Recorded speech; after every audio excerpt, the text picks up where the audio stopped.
If you don't want to watch this video and you just want to see the entire process so you can go try it out for yourself, then here it is. Take a screenshot if you can. Now if you want me to show you how I do it, how I track my videos in After Effects and import everything into Blender with perfect orientation and perfect scale, let's get to it. First thing you need to do is to install After Effects. Obviously, if you have not done that already, just go to adobe.com and grab it from there. It's not free, by the way, so yeah. Now in After Effects, just create a new project. This is a brand new empty project. Now this is the video we are going to be working with today. Just a short recording of this cool colorful spot. So let's get to tracking. By the way, all these videos are part of my VFX background videos pack. There are over 70 videos in there. So if that is something you're interested in for practice or for your client's work, just grab it. The link will be in the description. Anyways, let's just grab this and drop it in After Effects. Now we have it here. So you can either drag it and drop it down here on your composition, or you could right click on it and click on new comp from selection. Now you have your composition here. This is the video and you want to track it in After Effects. Make sure the video is selected, so click here and come to tracker. If you can't see tracker in here, just come to window and make sure tracker is checked. Now under tracker, click track camera. So if you see some options here in your effects control, if you can see this, just make sure you are on effects control. Now there are a couple settings here. Shot type, you could just leave it to the default if your video doesn't have any zooming in and out. But if there is some zoom in the video where you're changing the focal length of the camera, then you should make sure you select variable zoom. Now I like to check render track points. I also like to come into advanced and check detailed analysis. And then you see something is happening here. It's saying analyzing in background. So it's going to take its time to analyze each frame in the video. So there are 130 frames in this short vertical video, and it's going from frame 1 to frame 130. So let's just let it do that. Now that it's done analyzing, it's solving the camera, and this is going to take just a few seconds and you would have your solve. Now you can see there are a bunch of tracking markers on the floor and on the walls. The cool thing about tracking in After Effects is that it's very straightforward and it's very fast, it's very automatic. So the tracking process itself is super quick, but transferring the data is where the hassle is. But when you're tracking in Blender, the entire process is a hassle. You can increase the size of these tracking markers here by just dragging this forward. Then you can see your markers even bigger. So let's just make it nice and yeah, perfect. So it is pretty much tracked. For us to see our track, let's select a circle on the floor. You know, in Blender, you select 3 points like a triangle on the floor to tell Blender where the floor is, which is usually a hit or miss. But in After Effects, most of the time, 95% of the time, it just gets it. So if I just select a circle here, you would see this red portion. It's basically lining up with the floor. This red target looking circle is just lining up with the floor. So what you do here is to right click on it and hit create solid and camera. So it creates a solid, which is basically a plane in Blender. And if we scrub to and fro, you see our plane is tracked to the scene already. It's already done. It's just stuck to the floor from the beginning to the end. Yeah, and this is what we want. And if you are curious about rebuilding your scene, if you're wondering how you can get this tracking markers information into Blender, because that's one thing that makes tracking in Blender special, all the data is in there, so you have a lot of freedom. But with After Effects, let's say we want to model this building in the back. This is how I usually do it. Let's just click on this solid and Ctrl D to duplicate it. Then S for scale and scale it up. You don't need to do this if you are just interested in creating a floor.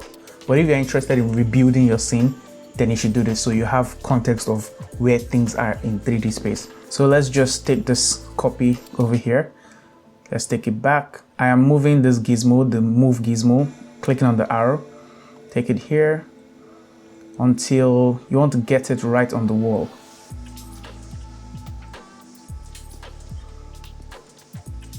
Let's also scale it even more so we can see it properly.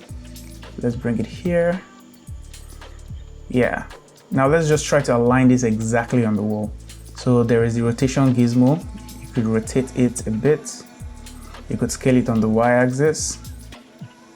Let's bring it on the x-axis. Let's rotate it on the z-axis. And just try to align it with the wall here. Yeah, I think we are nicely, perfectly aligned with the wall. So the information this gives us is we know exactly where the edge of the wall is, like where the wall meets the floor. And when you have that information, you can build out the entire scene. So far, it's all connected. So if I have the information of where this exact point is, I could build out this entire wall. So cool. If we look down here, you see we have our background video, then we have our 3D camera, Then we have the first solid we added, this one here. And then we have the second solid we added because we want to be able to build this wall in Blender. Yeah. New angle. We've been talking a lot about tracking stuff today, but have you actually thought about tracking the skills you're learning? Or are you still jumping from one YouTube video to another, figuring out what next to learn? Well, let me be your doctor today and prescribe a solution. Meet Skillshare, the sponsor of today's video. Skillshare is the largest online learning community for creatives like you and I. With Skillshare, you don't need to worry about the stress of finding what to learn. You have an endless supply of organized classes for any skills or hobbies that you might be interested in. And when I say any, I'm serious here. We're not just talking about creative skills like photography, graphic design, or video editing. We are also talking about valuable hobbies like cooking, painting, and music. But if you're a serious business person, you can find classes on marketing, productivity, trading. What can't you find on Skillshare? I don't talk about this a lot on YouTube, but if you know me personally or you follow me on social media, you know I love my coffee, and I recently got into experimenting with different types of coffee. And you can imagine how surprised I was to find a class on Skillshare showing me how to brew my own coffee. Fam, there is something called coffee theory. I never knew this existed until I took this class. And remember I said you don't need to stress about finding what to learn? With Skillshare, you have learning paths, which are basically curated collections of classes that would help you master specific skills from beginner level all the way to pro. For example, if you want to start a YouTube channel and do what I'm doing right now, you can learn about everything from setting up your channel to speaking in front of the camera to video editing. And the best part about this is that the first 500 people to use the link in the description will get a 1-month free trial of Skillshare. So if you're a creative person like me and you love exploring new skills and hobbies, Skillshare is one of the best places to be. And thank you to Skillshare for sponsoring this video. Now let's get back to tracking. Let's move on to the really simple but unnecessarily long process of copying the entire data from here in After Effects to Blender. To do that, you need an add-on called AE to Blend. It's a $10 add-on. Trust me, it is valuable if you're going to be doing a lot of VFX stuff. Obviously, it's a no-brainer. It's just $10. You should get it if it's something valuable to you. So after you download the add-on, you would have a zip file, so you could install that zip file in Blender. So this is a fresh Blender scene right here. Let's just click Edit, then Preferences, then Add-ons. Then come down here and install from disk. If you're using an earlier version, then this install might not be here, it might be somewhere up here. So let's just click Install from disk. Now all you need to do is to find the add-on, AE to Blend, then install from disk. You'll see a message here saying models installed if it installs successfully. And you'll be able to see it here, checked. Cool. And then finally, when you hit T on your keyboard, this menu will pop out and AE to Blend will be right under here. So just click on this drop down and drag this out. So this is the menu for AE to Blend, and it's basically a tool that helps you copy all the camera information, the planes, the solid in After Effects, the position, the rotation, the orientation, the anchor point, all the data from there into Blender, so Blender can understand exactly where things are in 3D space. Now the first thing we need to copy is the camera information. In After Effects, go to your 3D camera. Let me bring this up so you can see it better. Go to your 3D camera, click on the drop down, then click on transform. You want to copy these first two parameters here, your position and your orientation. So click on position, then shift click orientation, Control C. Let me hit it the second time, just in case I have trust issues. Then in Blender, since we have copied it to our clipboard, you can just hit create camera here. And you'll see we have a camera. This is the camera we brought from After Effects. If we scroll to and fro, we would see the camera is already moving. It already has animation to it. Let's delete this camera. We don't need this. Let's delete this light. We don't need this. Don't delete the cube. Save the default cube. We would actually use this in this tutorial. Actually, it's important. Now let's copy the information of this plane. So click on the first solid and click on this drop down, transform, select anchor point, position, scale, and orientation, the first 4 parameters. So click, shift click, Control C to select everything. Then in Blender, click on create plane.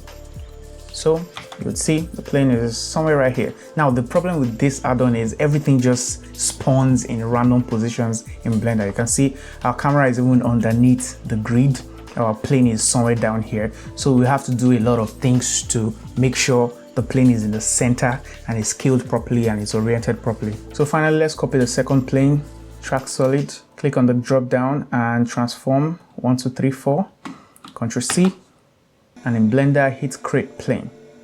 So we have 2 planes here. We have this huge one here, and we have this smaller one here.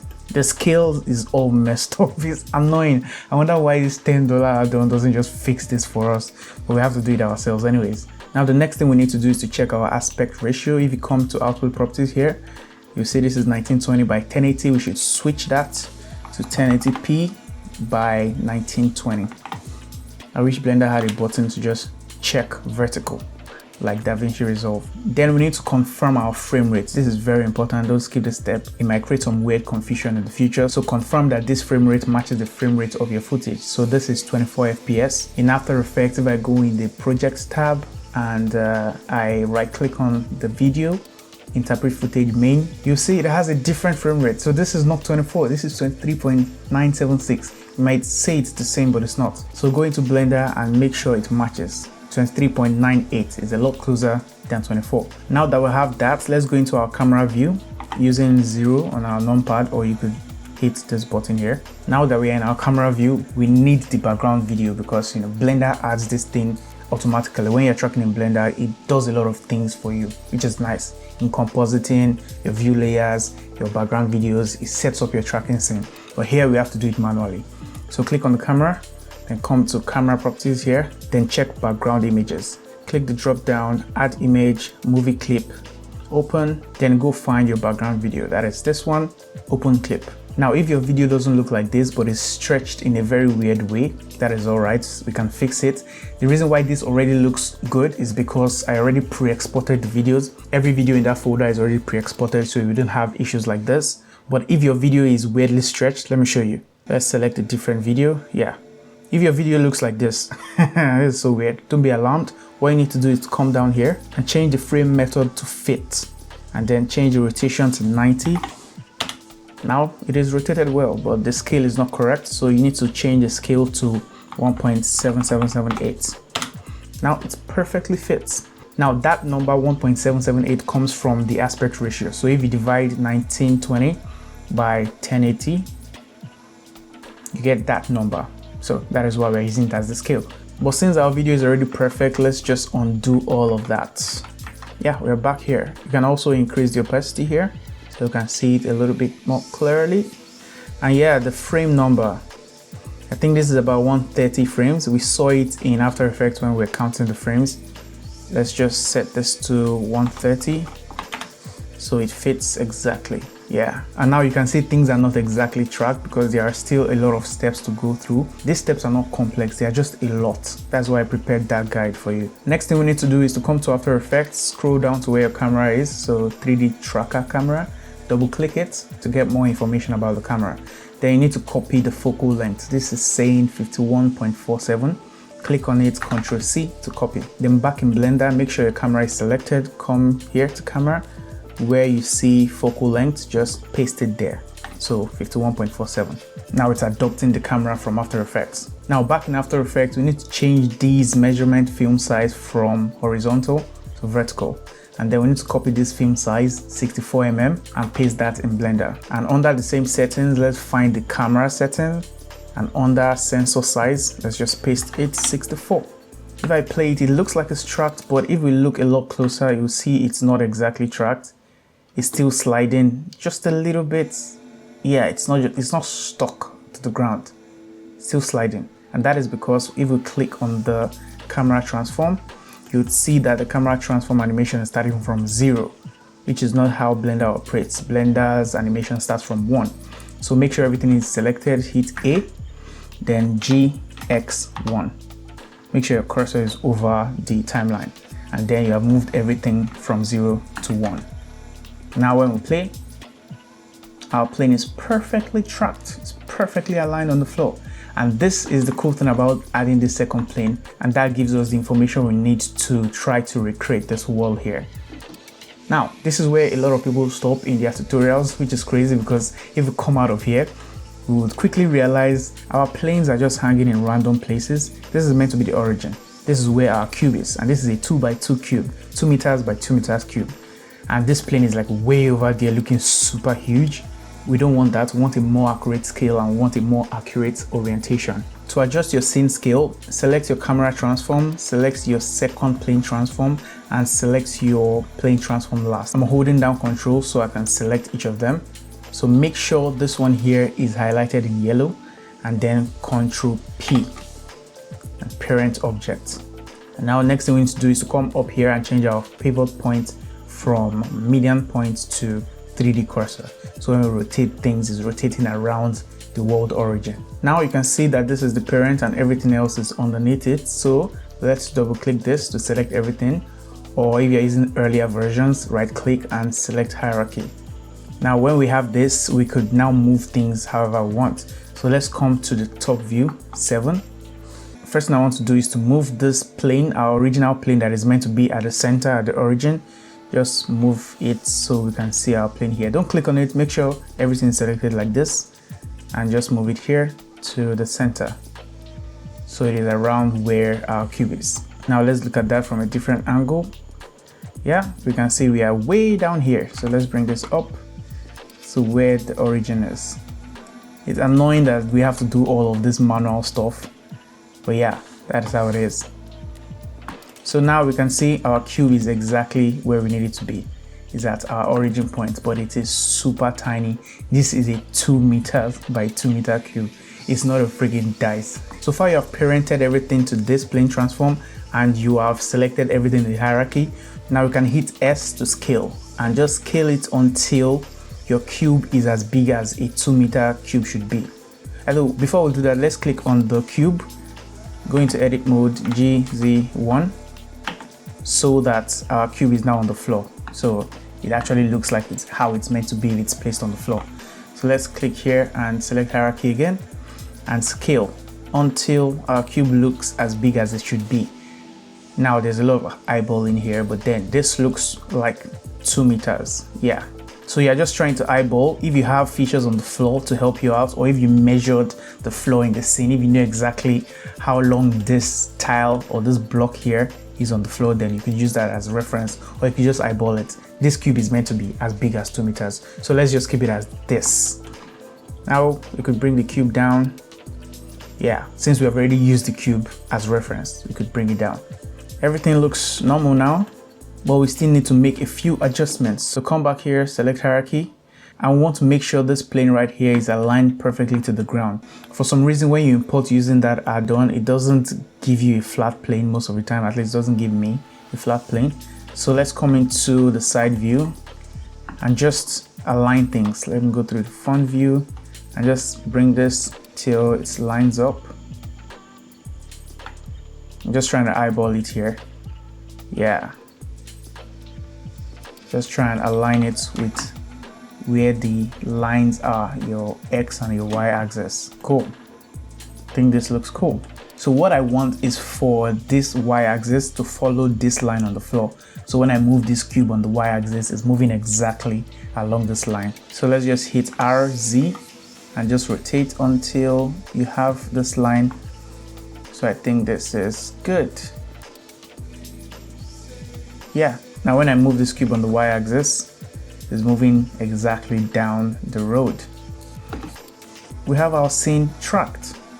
Very, very well tracked. So that is pretty much it. And yeah, we could also work with this. Since we added this second plane here, we could go into edit mode, edge select, click on this edge and just extrude on the Z axis. And that's going to give us this wall right here. Let me just bring this up till this point. You see, it is perfectly tracked to the scene. This plane is glued on the wall and this is glued on the floor. So let's just make this big a bit. Let's duplicate it and bring it down, bring it here. Oh yeah, we could change this from world origin now to median point. Yeah. So we already have this thing tracked, and then we could build on this scene. We could create whatever we want. We could decide to model this entire wall and then use it for some cool VFX idea. So that is basically the entire process for tracking automatically within After Effects and bringing all the data into Blender with the correct orientation and the correct scale. Oh, another thing to note in After Effects when you are tracking, let's go to the effects control, click on the footage. Is under the advanced section, you would see your average error here. So just like in Blender where you get your reprojection error and you want it to be below 1, and if it's below 0.5, you're super happy because it's more accurate. In After Effects, it's something similar. Just make sure it's below 1. If it's below a 1, like a 0.7, a 0.5, a 0.4, you're good. So you see, we have this information here in After Effects, and we also have the information here in Blender. And if you didn't know, camera tracking in After Effects is just one of the over 20 lessons I have in my Product VFX Mastery course, where I went really in-depth on my entire process. You can see all the way from Blender basics if you have never used Blender before, down to creating camera track shots, VFX shots, compositing in Blender, compositing in DaVinci Resolve, camera tracking, object tracking, rendering passes, a lot of things that I do behind the scenes on actual client projects. I broke them down in this course. So if that is something you're interested in, it is available. The link will be in the description. So there you go, guys. I hope you enjoyed this. A lot of people requested for this. I just saw my notification popping up after I posted that shot. Yeah, we want the After Effects tutorial. We want the After Effects tutorial. Here it is. Now take this and create something awesome, and I'll see you in the next video.